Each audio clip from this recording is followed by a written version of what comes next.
Namatay sa kamay ng isang off-duty na pulis ang lalaking ito sa Barangay 128 sa Tondo, Maynila. Yan ay matapos mamagitan umano ang pulis ng habulin at tangkain umanong patay ng lalaki ang kanyang kapitbahay. Sinubukan niya ang pakiusapan na sumuko.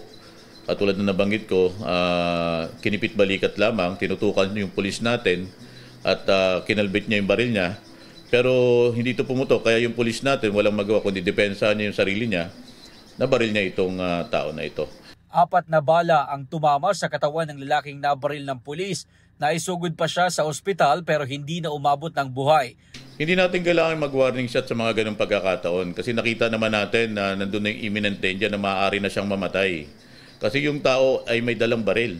Sumuko ang pulis at nasa kustodiya na ng homicide section ng MPD. Iginiit niya na wala siyang intensyong patayin ng lalaki, dinepensahan lang daw niya ang kanyang sarili. Hindi ko naman masabing overkill kasi sa unang putok ko, pwede pa siyang gumalaw kasi yung bala ng namin hindi naman ganun kagaya ng 40 na isang putok mo pa lang tutumba na yung tao.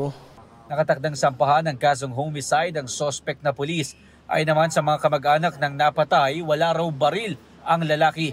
Sinubukan din daw nilang humingi ng kopya ng mga CCTV sa lugar pero walang maipakita sa kanila. Kung may kasalanan po yung pinsan namin, matatanggap po namin. Kaso wala pong mga ebidensya nagpapakita na may kasalanan yung pinsan ko. Ang nakikita po namin dito is agrabyado po yung pinsan ko.